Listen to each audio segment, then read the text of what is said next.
अच्छा जी, स्टार्ट करते हैं।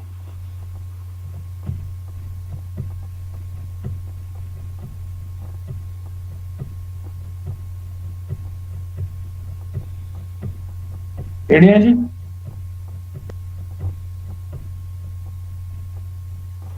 जी सर। जी सर। अच्छा जी। Differential relay zone of production. तो इसका जो जोन बनेगा, जोन ऑफ प्रोटेक्शन, वो जैसे हमने शुरू में पढ़ा था कि जोन जो है, boundary of the zone, they are defined by the position of the cities. तो यहाँ पे दो सिटीज हैं जी। एक सिटी ये वाली है, दूसरी जो है सेकेंडरी साइड पे है। और जोन जो बनेगा, दैट विल बी, जो शो किया गया है,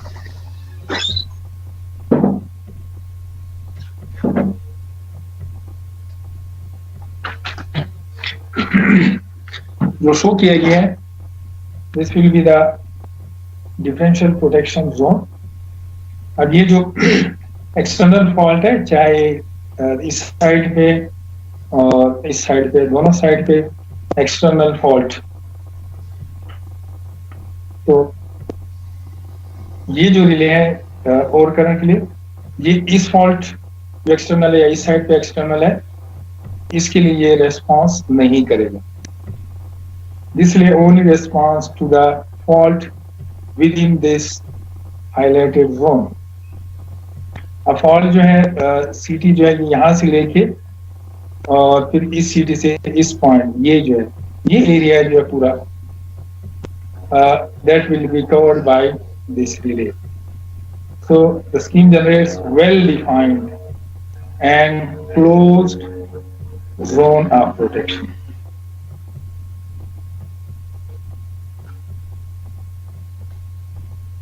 स्कीम जो है, जो प्रोटेक्शन डिफरेंशियल स्कीम है, ये वेल डिफाइंड होता है, प्रिसाइज होता है, क्लोज्ड, यानी ये एक्सपैंड या कॉन्ट्रैक्ट जो है, तो इसमें वेल डिफाइंड होता है, क्रिस्पी।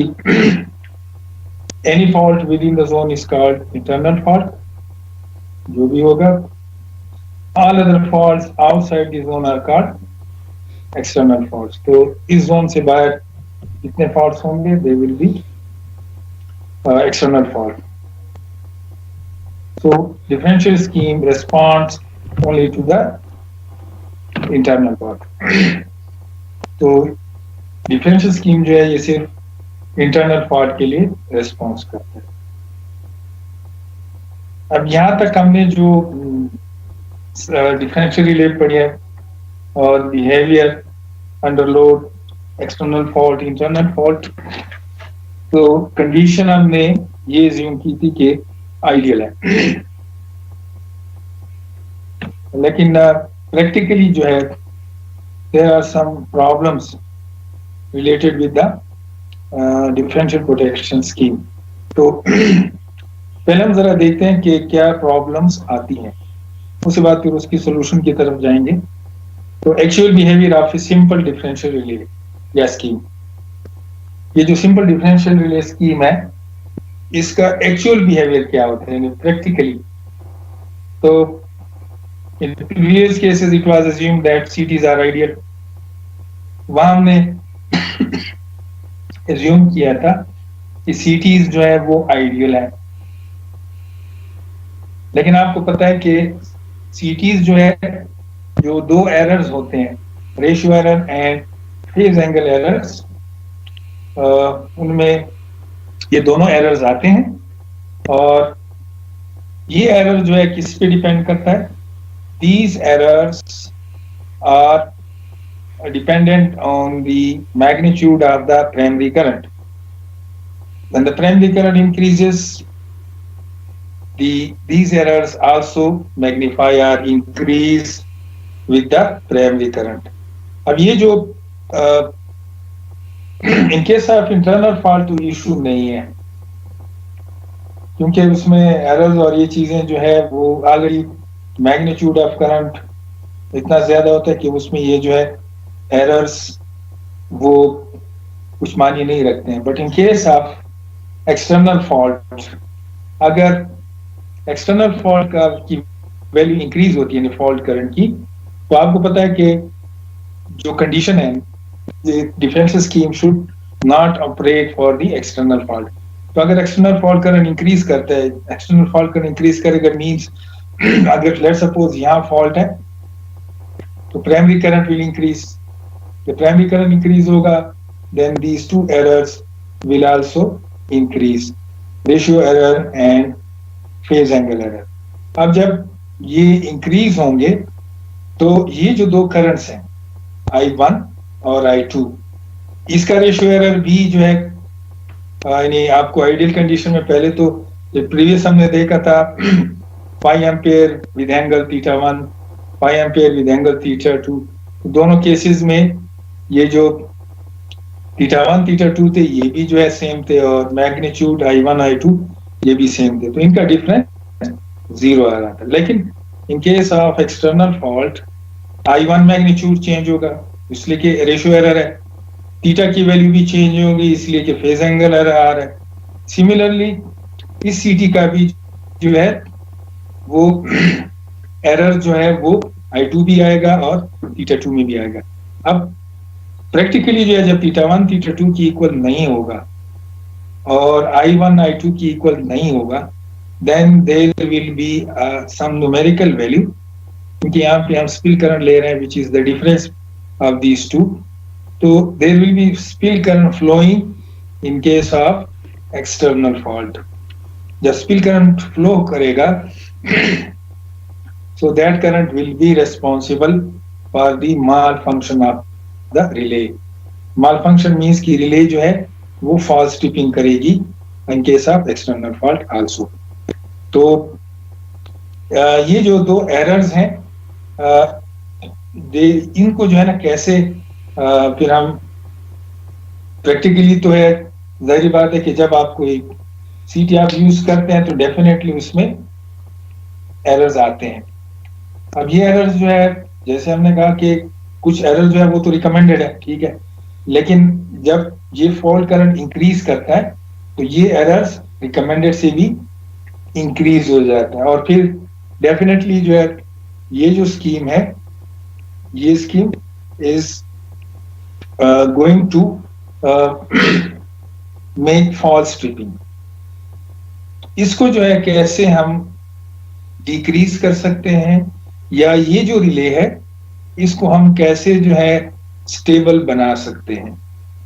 तो ये जो प्रॉब्लम है इन दोनों एरर्स का, ये आगे हम देखेंगे कि इसको कैसे जो है, इसके अलावा भी और भी प्रॉब्लम्स आएंगे, वो भी हम स्टेप बाय स्टेप जो है डिस्कस करते जाएंगे और फिर उसका सॉल्यूशन भी साथ साथ आता जाएगा। तो इसमें स्लाइड में कोई इश्यू है, कोई क्वेश्चन है तो आप पूछ सकते हैं। सर कल आपने कहा था कि एक्सटर्नल फॉल्ट पे ऑपरेट नहीं होगी बिल्कुल। जी जी। और अभी सर आपने कहा कि एरर्स की वजह से कोई, वो जो कल वाली बात थी ना उसमें हमने ये एरर्स जो थे ना उसको हमने ये लिया था कि जी CT आइडियल है। आइडियल है तो डेफिनेटली आइडियल केस में जो है आपके पास एरर्स जो है लेट्स सपोज 0 है, कुछ भी हो जाए एरर्स आपके पास आते नहीं है।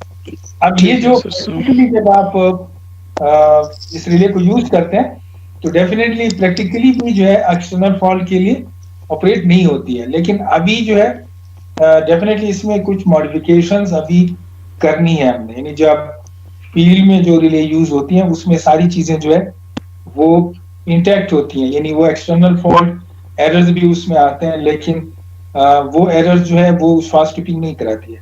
उसके लिए जो है कोई रेमेडियल एक्शन भी लेना पड़ता है, मैन्युफैक्चर जो है कुछ चीजें इसमें मॉडिफाई करते हैं, वो चीजें जो है ना हमने आज डिस्कस करनी है। तो कल जो हमने कहा था कि कंडीशन है, तो कंडीशन अभी भी जो है फुलफिल हो तो अभी हमने एज्यूम की हुई है कि वो होंगी हर सूरत में, लेकिन जो सिंपल डिफरेंशियल रिले अभी कल हमने डिस्कस की थी उसमें प्रॉब्लम है। तो उन प्रॉब्लम्स को जाहिर बात है कि जब ये पहले डिजाइन हुई थी तो उसमें ये एक्सटर्नल फॉल्ट पे माल फंक्शन कर रही थी। फिर इसको दोबारा देखा गया, रिसर्च हुई, फिर उन्होंने देखा कि ये तो एक्सटर्नल फॉल्ट के लिए एरर जो है ये बेसिकली इंक्रीज होते हैं, जिससे ये एक्सटर्नल फॉल्ट के लिए भी ऑपरेट होती है। उसके बाद फिर दोबारा जो है इसमें कुछ मॉडिफिकेशंस की गई, जिससे जो है ये मसला सॉल्व हो गया। इसके बाद जो है ना कुछ और प्रॉब्लम्स भी आएंगी इसमें, तो वो अभी हमने डिस्कस नहीं किया। अभी हम स्टार्ट हमने हमेशा ऐसा ही होता है, आप आइडियल लेते हैं, आइडियल के बाद फिर प्रैक्टिकली कुछ चीजें आती हैं जिसमें प्रॉब्लम होती हैं, उन प्रॉब्लम को आप सॉल्व करते हैं, फिर आपके पास एक रेगुलर रिले मार्केट में आती है, कमर्शलाइज होती है। ठीक है जी, तो अभी हम इनिशियल स्टेजेस में। ठीक है सर। नेक्स्ट और कोई क्वेश्चन है जी? सर दूसरा क्वेश्चन ये है सर कि इसको हम ग्रिड स्टेशन में और जनरेशन साइड पे सिर्फ यूज करते हैं, या आम जो ट्रांसफार्मर लगे होते हैं यहाँ पे भी यूज करते हैं? जी जी, ये अभी भी यूज हो रही है। नहीं सर, मैं कह रहा हूँ कि ये जो आम ट्रांसफार्मर जो लगे होते हैं डिस्ट्रीब्यूशन साइड पे, इसमें भी ना यूज होते हैं? ये कल भी मैंने बताया था कि लग सकती हैं। हम ये नहीं कह सकते हैं कि जी ये रिले लग ही नहीं सकती है। ये छोटा ट्रांसफार्मर है, बड़ा ट्रांसफार्मर है, उस पे लग सकती है। लेकिन डिस्ट्रीब्यूशन ट्रांसफार्मर के साथ प्रॉब्लम ये है, अगर आप गौर से देखें, डिस्ट्रीब्यूशन ट्रांसफार्मर के साथ आपने फिर 2 ब्रेकर्स भी लगाने होते हैं। ठीक है जी, क्योंकि इस रिले के लिए 2 ब्रेकर चाहिए, दोनों प्राइमरी से सेकेंडरी साइड पे। अब आप डिस्ट्रीब्यूशन ट्रांसफार्मर आप देखते हैं जो स्ट्रीट में लगा होता है, वहां पे लोग उसका पोल नहीं छोड़ते हैं अपने घर के साथ। तो उस ब्रेकर्स के लिए आपको रूम चाहिए, स्पेस चाहिए, वहां 2 ब्रेकर लगेंगे, फिर उनके लिए कंट्रोल सप्लाई चाहिए होगी। तो ये पूरा जो है ना आपका एक किस्म का ट्रांसफार्मर जो है ना, वो तो आपके हर स्ट्रीट में लगे होते हैं, हर स्ट्रीट में फिर कौन जगह देगा। और फिर दूसरी बात यह है कि जो उसकी कॉस्ट है, यानी 2 ब्रेकर्स हो गए, सीटी हो गई, रिले हो गई, that cost is much more than the cost of the transformer itself. तो उंगली के बदले फिर तो हाथ नहीं काटना चाहिए, उसकी कीमत जो है इतनी हो कि वो कास्ट ही जो है डैमेज हो जाए या ब्रेकर। इसलिए जो है डिस्ट्रीब्यूशन ट्रांसफार्मर में ये स्कीम अप्लाई नहीं होती है। बाकी जितने ट्रांसफार्मर है आपकी ग्रिड में लगे होते हैं, जनरेटिंग स्टेशन पे, उन सब में जो है ये स्कीम अप्लाई होती है। क्लियर हो गया? ठीक है सर। सर ये जो मतलब आंधी तूफान जब आता है तो ये बिजली ऑटोमेटिकली ऑफ हो जाती है, तो ये तो वहाँ से फिर एक्सटर्नल फॉल्ट होता है, तो ये फिर मतलब ऑटोमेटिकली कैसे डायरेक्ट ऑफ हो जाती है, बिजली चली जाती है? नहीं, उसमें तूफान वगैरह में तो फिर लाइटनिंग हो जाती है। इसके अलावा जो है ओवर वोल्टेजेस और शॉर्ट सर्किट भी हो सकता है, फ्लैशिंग भी हो जाती है। ठीक है ना, तो फ्लैशिंग से फिर आगे लेट्स सपोज ट्रांसमिशन लाइन है, ट्रांसमिशन लाइंस बंद हो जाती है ना, तो ट्रांसफार्मर इटसेल्फ ये जो स्कीम है डिफरेंशियल वाली, ये वहां से नहीं आती है। ये मैंने कहा कि इंटरनल फॉल्ट जो है उससे जो है ये बंद होते हैं। अब जो तूफान वगैरह है उससे वो ट्रांसफार्मर की इनकमिंग सप्लाई, ठीक है जी, या इसका जो है आउटगोइंग वो बंद होता है। ट्रांसफार्मर इटसेल्फ जो है वो ऑफ नहीं होता। ठीक है, फॉर दी एक्सटर्नल फॉल्ट ये हो सकता है कि उसकी आउटगोइंग जो है वो बंद हो जाए, या फिर इनकमिंग, अगर कोई इनकमिंग ट्रांसमिशन लाइन पे फॉल्ट है तो ट्रांसफार्मर की इनकमिंग ही बंद हो जाती है। ठीक है जी, ठीक है सर, थैंक यू। ये जो फॉल्ट होगा ना ट्रांसफार्मर का जो डिफरेंशियल होगा, वो मैंने कहा कि वो एक्सटर्नल फॉल्ट पे ऑपरेट ही नहीं होता है। तो अगर पावर बंद होती है तो डेफिनेटली ट्रांसफार्मर की आइदर इनकमिंग और आउटगोइंग ब्रेकर वो ऑफ होते हैं, ट्रांसफार्मर सेल्फ इसमें फॉल्ट नहीं होता है। अच्छा जी, नेक्स्ट जो है अब ये थोड़ा सा अपने जो एरर्स हैं उसको हम जरा देखते हैं कि अभी हमने कहा कि 2 एरर्स जो है, रेशियो एरर और फेज एंगल एरर, ये मैग्नीफाई हो जाते हैं। तो यहाँ पे ये थोड़ा सा वेक्टर डायग्राम से दिखाया गया है। ये आपको ब्लू लाइन नजर आ रही है, वेक्टर है आईपी करंट है, प्राइमरी करंट। और ये जो है ये थोड़ा सा मैंने ज्यादा बनाया है, इतना ज्यादा इसकी वैल्यू नहीं होती है सेकेंडरी के, लेकिन यहाँ पे दिखाने के लिए थोड़ा सा एक्सटेंड किया। अदरवाइज लेट्स सपोज अगर प्राइमरी करंट वेक्टर रिप्रेजेंटेशन में अगर हो सकता है 3000 एम्पेयर हो, तो दैट विल बी 5 एम्पेयर। तो ये बहुत छोटा वेक्टर आएगा, लेकिन यहाँ आपको दिखाने के लिए तो इसमें आप कंफ्यूज ना हो जी। तो सेकेंडरी करंट का वेक्टर भी बहुत बड़ा दिखाएगी। अच्छा जी, ये दो करंट्स हैं जी। अब ये आइडियल सिचुएशन है। आपको पता है, अगर आपने थोड़ा सा ट्रांसफार्मर का वेक्टर डायग्राम याद हो तो उसमें प्राइमरी करंट और फिर उसका equivalent secondary current, they are in opposite with each other. ठीक है, ऐसे ही उसका आइडियल केस में बनता है। लेकिन ये जब अब यहाँ पे आईपी का जो भी एंगल होगा, मैग्नीट्यूड, उसका इक्विवेलेंट जो है वो सेकेंडरी भी आएगा। लेकिन अगर ये एरर्स जो है बढ़ते हैं तो फिर ये सेकेंडरी करंट्स जो है वो इस आईपी के बिल्कुल आइडियल इस लाइन से थोड़े से डेविएट करते हैं। फॉर एग्जांपल, अगर हम IS1 ले लें तो IS1 का मैग्नीट्यूड जो है वो हो सकता है चेंज हो, एंड डेफिनेटली विद द दोनों एरर्स, फेज एंगल एरर। तो θ1 जो है ये फेज एंगल एरर है IS1 का, ये उसका मैग्नीट्यूड हो गया और ये उसका एंगल हो गया, which deviates from the ideal one. Similarly, जो दूसरा है IS2 जो है वो again is change with the magnitude and this is the phase angle error. जब ये इक्वल होते हैं, यानी आइडियल कंडीशन में IS1 भी यहाँ होता है, उसका एंगल जो भी वैल्यू आती है सेम होता है, IS2 भी यहाँ होता है और उसका भी एंगल जो है ना सेम होता है, ये दोनों एरर्स जो आ रहे हैं ये सेम होते हैं। लेकिन जब ये प्रैक्टिकली जो है ये डेविएट करता है फ्रॉम इस आइडियल कंडीशन, तो फिर ये वाले वेक्टर जो है ये यहाँ पे आ जाते हैं। अब यहाँ पे ये जो करंट है आपको ग्रीन नजर आ रहा है, दिस इज द डिफरेंस जिसको हम कहते हैं spill current. For example IS1 का कुछ मैग्नीट्यूड है यहाँ पे आपको नजर आ रहा है और ये मैग्नीट्यूड, इन दोनों की मैग्नीट्यूड में फर्क है अगर आप गौर से देखें। सिमिलरली जो है इनके एंगल्स में जो है एरर, वो भी एरर्स हैं, ये भी डिफरेंस है।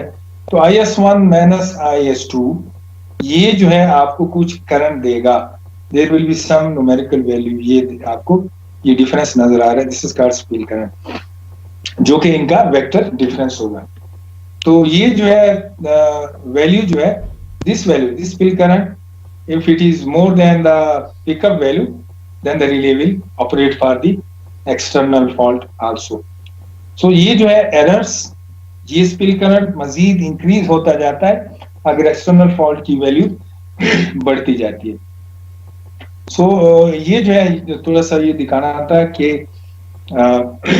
इन case of these to errors spill current जो है वो कैसे फिर फ्लो करता है और ये कैसे डेविएट कर रहा है फ्रॉम इट्स आइडियल कंडीशन। तो इस स्लाइड में कोई क्वेश्चन है?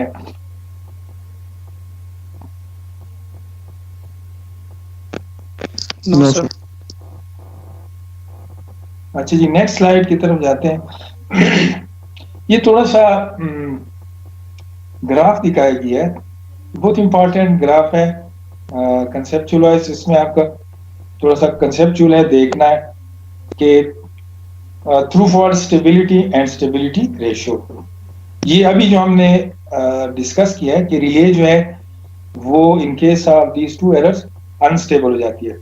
तो ये वो बेसिकली जो है ग्राफ दिखाया गया है कि स्टेबिलिटी से क्या मुराद है और रिले किस पॉइंट तक स्टेबल होती है, इसके बाद अनस्टेबल हो जाती है। तो ये कुछ दिखाया गया है जी, यहाँ पे वाई एक्सिस पे स्पिल करंट है और इस पे जो है थ्रू फॉल्ट करंट है, यानी इसको आप प्राइमरी करंट भी कह सकते हैं। अच्छा, अब यहाँ पे थ्रू फॉल्ट करंट या थ्रू फॉल्ट स्टेबिलिटी, ये जो है आपको ग्राफ नजर आ रहा है, ये वाला जो है ये है बेसिकली एक्सटर्नल फॉल्ट कैरेक्टरिस्टिक्स। यानी ये जो है जब एक्सटर्नल फॉल्ट करंट इंक्रीज हो रहा है, ये देखिए जी, ये इंक्रीज हो रहा है और यहाँ पे ये जो करंट है, ये कैरेक्टरिस्टिक्स, ये जो आपको रेड नजर आ रही है, ये basically this is the pickup value of the over current. यानी आपने इस रिले की पिकअप वैल्यू भी सेट की हुई है। वो पिकअप वैल्यू जाहिर बात है कि जब स्पिल करंट जो है इस पिकअप वैल्यू से ऊपर जाएगा तो फिर रिले जो है ऑपरेट होगी। ये जो आपको नजर आ रहा है ये एक ट्रिप रीजन है, ये पूरा जो है लाइन जो आपको नजर आ रही है ये है ट्रिप रीजन। अब नीचे जो है पिकअप वैल्यू से नीचे जो है, जो येलो नजर आ रहा है, ये है रेस्ट्रेनिंग रीजन, यानी इसमें नॉन ट्रिपिंग रीजन है। तो ये पॉइंट जो है यहाँ लिखा हुआ है pickup value of work current.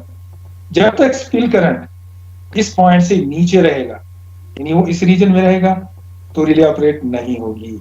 अगर पिकअप वैल्यू से स्पिल करंट इंक्रीज करता है तो फिर वो ये वाला रीजन आ जाएगा।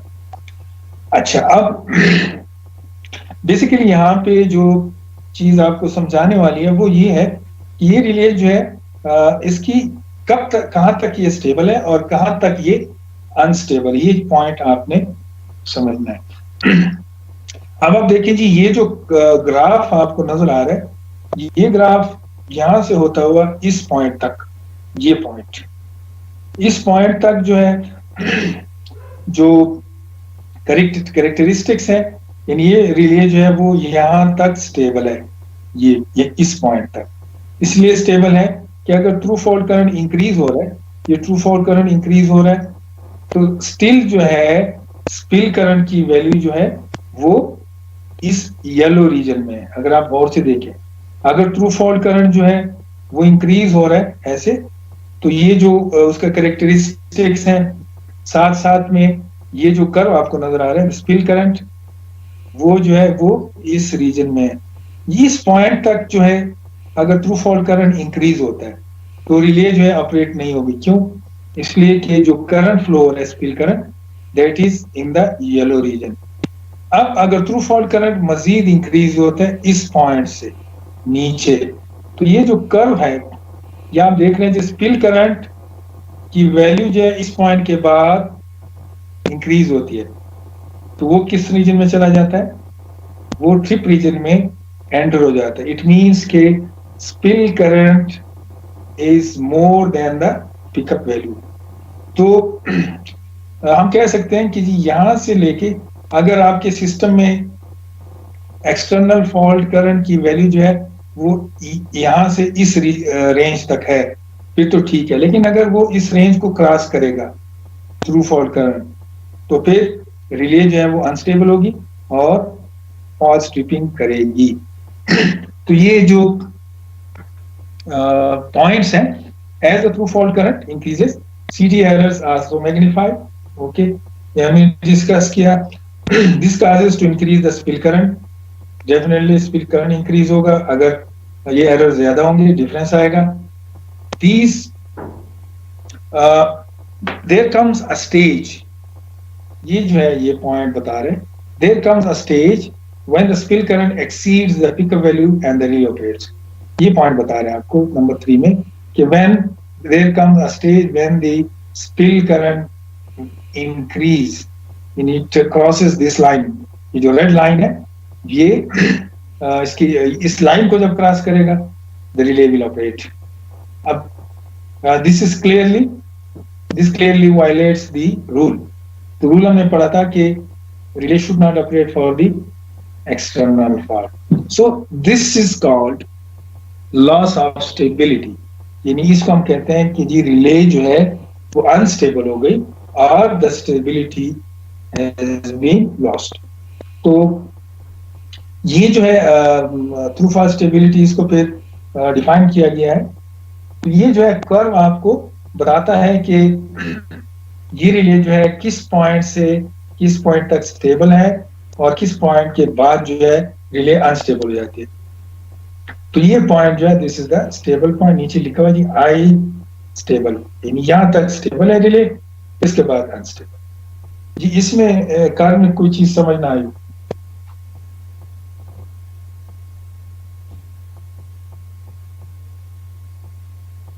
सही सर, नेक्स्ट करें। Okay sir. जी क्लियर है? जी सर। जी सर। जी सर। अच्छा जी, यहाँ पे थोड़ी सी जो एक टर्मिनोलॉजी है, ट्रू फॉल्ट स्टेबिलिटी लिमिट है। तो स्टेबिलिटी रेशियो जो है इसको डिफाइन किया गया है कि maximum through fault current beyond which scheme maloperates, ठीक है, maloperates divided by minimum internal fault current required for tripping. यानी ये स्टेबिलिटी रेशियो जो है ये आपको बताता है कि मैक्सिमम थ्रू फॉल्ट करंट, जो पिछले स्लाइड की मैक्सिमम थ्रू फॉल्ट करंट, ये मैक्सिमम थ्रू फॉल्ट करंट, ये इस बात कर रहे हैं, beyond which the scheme mall operates, यानी ये करंट डिवाइडेड बाय कौन सा करंट है, minimum internal fault current required for जो इंटरनल फॉल्ट का मिनिमम वैल्यू है, लेट्स सपोज आपने पिकअप वैल्यू से जो थोड़ा सा इंक्रीज होगा that will be the minimum internal fault. तो इन दोनों का रेशियो लेके इसको कहा गया है स्टेबिलिटी रेशियो। अब इसमें जो है स्टेबिलिटी रेशियो जितनी ये वैल्यू ज्यादा होगी उतना ही रिले जो है वो स्टेबल होगी। क्यों? इसलिए कि ये ऊपर वाला टर्म जो है जितना इंक्रीज होता जाएगा उतना ही जो है स्टेबिलिटी रेशियो की वैल्यू बढ़ती जाएगी। ऑफ कोर्स ये वैल्यू जो नीचे वाली ये मिनिमम वैल्यू आप लेते हैं, ठीक है जी। तो इस वैल्यू ऊपर वाले वैल्यू को आप टर्म को बढ़ाते जाएंगे, stability ratio will be more. तो ये थोड़ी सी जो है ना एक टर्मिनोलॉजी इसमें यूज होती है, स्टेबिलिटी रेशियो। तो इसमें जो है जो ये प्रॉब्लम है कि रिले को कैसे हम स्टेबल बनाते हैं। अब देखिए क्या सिस्टम में जो है ये एक्सटर्नल फॉल्ट है, ये इनकी वैल्यू जो है वो इंक्रीज हो सकती है, ठीक है जी। यानी आप वेरी क्लोज होगा, फिर वहां से अगर दोनों साइड से सोर्स यूज हो रहा है तो ये जो आई स्टेबल है इसकी वैल्यू चेंज होती रहती है। अब इस प्रॉब्लम को कैसे सॉल्व कर सकते हैं, इशू ये है जी कि ये रिले जो है कोई भी मतलब एक्सटर्नल फॉल्ट की वैल्यू हो, मैग्नीट्यूड जितना भी हो, जितना भी ज्यादा हो, ये रिले उसके लिए रेस्पॉन्स ना करे। इशू ये है। अब इसको हमने कैसे सॉल्व करना है, बस ये स्लाइड जो है ना हम देखते हैं उसको यहाँ पे, ये वाली जो स्लाइड है इसको थोड़ा सा हम डिस्कस करते हैं और इसी में इसका सॉल्यूशन अवेलेबल है। तो ये जो है how to solve the stability problem of the differential scheme. देखिए इसमें यहाँ लेट्स सपोज ये हमारा ये कर्व है जी, और ये जो है फॉर एग्जांपल ये पॉइंट है आपका स्टेबल, ये लिमिट है फॉर एग्जांपल। अब आप कहते हैं कि जी ये जो स्टेबल है इसको हम मजीद जो है स्टेबल बनाना है। फॉर एग्जांपल आपके पास जो सिस्टम है उसका मैक्सिमम जो है वो यहाँ तक है, जो आई स्टेबल या एक्सटर्नल फॉल्ट की वैल्यू आ रही। अब आपने क्या करना है, रिले जो है अगर आप रिले आपके पास जो है वो यहाँ पे स्टेबल है लेकिन सिस्टम का जो स्टेबिलिटी मैक्सिमम वैल्यू आ रही है वो यहाँ आ रही है, तो जाहिर बात है कि अगर रिले जो है यहाँ तक स्टेबल है और फॉल्ट कर यहाँ तक आता है तो फिर ये जो पॉइंट है ये क्रॉस करेगा और ये ओरिजिनल कैरेक्टरिस्टिक्स है रिले की। ये जो है ये डॉटेड लाइन जो है ये ओरिजिनल कैरेक्टरिस्टिक्स है, ठीक है जी। इसी रिले को अगर आप यूज करेंगे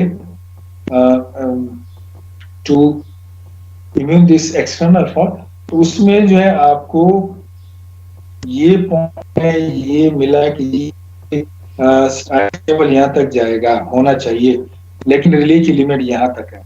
अब जाहिर बात है इस पॉइंट पे ये रिले ऑपरेट हो जाएगी, माल फंक्शन करेगी, इसलिए कि इस फॉल्ट ने ये वाला पॉइंट क्रॉस कर लिया, अब ये ट्रिप रीजन में चला गया। अब इसको हम कैसे, सिमिलरली अगर आपके पास ये रिले है और आपके पास लिमिट जो है वो यहाँ आ रहा है फॉल्ट लेवल की, तब भी रिले जो है अनस्टेबल होगी।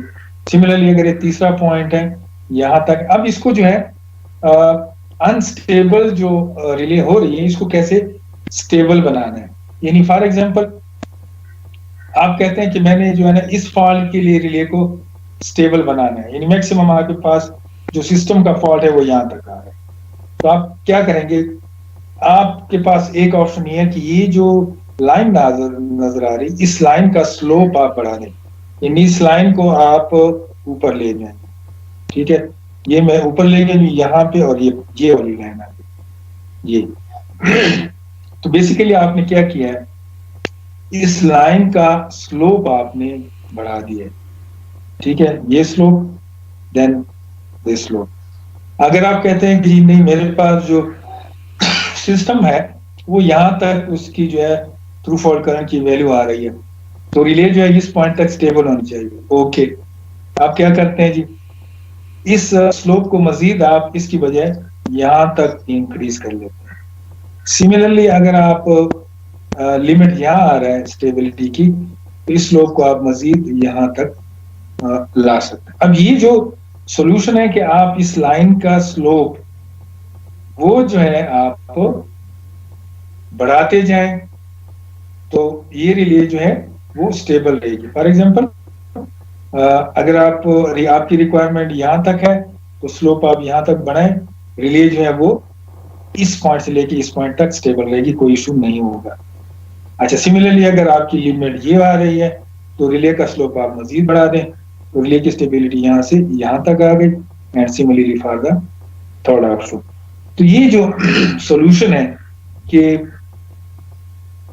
ये जो स्लोप्स हैं, इन स्लोप्स की जो है वैल्यूज आप इंक्रीज करते जाएं तो फिर रिले आपके पास स्टेबल होती जाएगी। तो देयर इज एक तो सॉल्यूशन ये है कि आप स्लोप बढ़ाएं, और उसके साथ साथ जो है एक और चीज भी है, वो भी हम डिस्कस करेंगे। तो पहले जी इसकी स्लाइड की देख समझ आए, कहीं पे इशू है?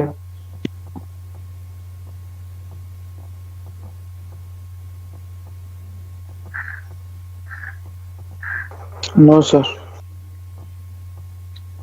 तो ये जो है ये अभी ये मतलब आइडिया है ना, इस आइडिया को अब हमने इम्प्लीमेंट करना है कि जो इसका जीरो स्लोप वाला लाइन है, ये इसको हम कैसे जो है इसका स्लोप इंक्रीज कर सकते हैं, इसके लिए क्या मॉडिफिकेशन होगी रिले में।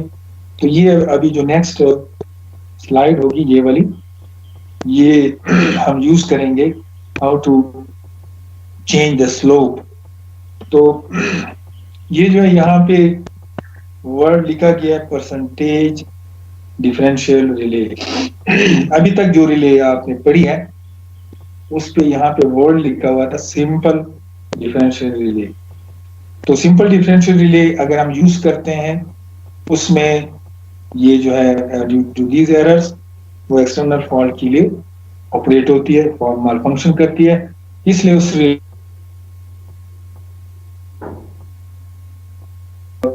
मर्ज प्राइस भी इसको करते हैं मर्ज, ये मैंने शायद यहाँ पे लिखा नहीं है, मर्ज MERZ ट्राइस PRIC, ये दो बने थे जिन्होंने फिर इसको मॉडिफाई किया और सिंपल डिफरेंशियल से फिर मर्ज प्राइस डिफरेंशियल रिले। लेकिन मर्ज प्राइस ज्यादा यूज नहीं होता है, परसेंटेज डिफरेंशियल रिले ज्यादा यूज होती है।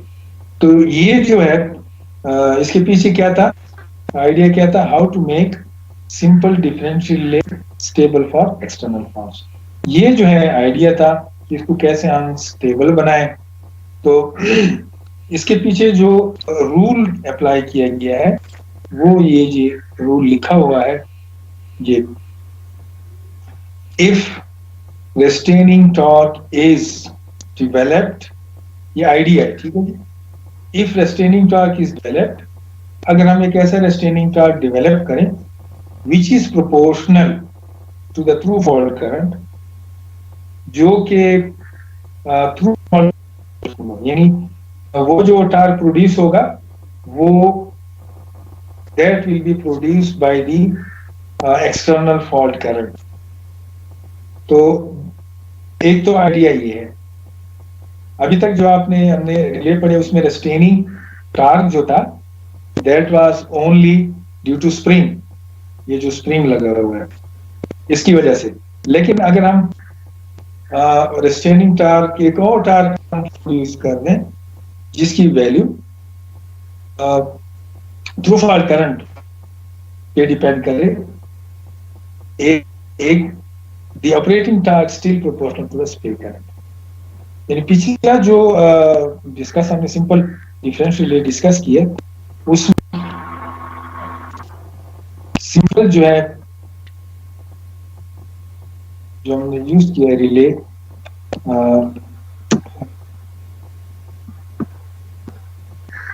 फॉर एग्जांपल ये जो रिले यूज हुई है, इस रिले में रेस्टेनिंग टॉर्क जो है वो सिर्फ स्प्रिंग का यूज हुआ है, बाकी इसमें जो ऑपरेटिंग टॉर्क है वो स्पिल करंट के प्रोपोर्शनल है। ठीक है। जैसे इसको मैं इस तरह भी कह सकता हूँ, फॉर एग्जांपल अगर आप आर्मेचर अट्रैक्शन रिले यूज कर रहे हैं, वो भी ओवर करंट रिले है, इसकी जगह इस रिले आर्मेचर अट्रैक्शन रिले आप यूज कर रहे हैं, तो उसमें आपके पास एक स्प्रिंग होता है और करंट की वैल्यू होती है, वही जो है ये डिफरेंस या स्पिल करंट है वो उसके कार्य में से फ्लो कर रहा है।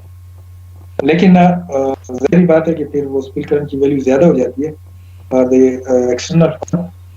तो ये जो आइडिया है कि हम एक रेस्ट्रेनिंग टॉर्क प्रोड्यूस करें जो कि एक्सटर्नल फॉल्ट करंट जो फ्लो है उसके प्रोपोर्शनल हो, और जो ऑपरेटिंग टॉर्क है वो स्टिल स्पिल करेंगे। तो यहाँ पे बेसिकली क्या मॉडिफिकेशन होने जा रही है, इसमें हम जो है ना ये जो रेस्ट्रेनिंग टॉर्क है ये हम प्रोड्यूस करेंगे। ऑपरेटिंग टॉर्क ऑलरेडी प्रोड्यूस हो रहा है, वो वैसे का वैसे रहने देते हैं, लेकिन एक और टॉर्क हम प्रोड्यूस करते हैं, ऐड करते हैं, स्प्रिंग भी होगा और उसके साथ ये भी वाला भी होगा। तो ये दोनों मिला के फिर हम देखेंगे कि स्लो भी चेंज हो रहा है और उसके बाद जो है ना आगे फिर ये कैसे जो है एक्सटर्नल फॉल्ट के लिए रिले ऑपरेट नहीं, बेशक जितनी भी हो जाए रिले रिमेन स्टेबल। तो ये आइडिया इंशाल्लाह हम ये जो पूरी है इसकी डेरिवेशन है, ये स्लाइड की पूरी डेरिवेशन है। ठीक है, तो अभी जो है नंबर यहाँ तक फाइनल है।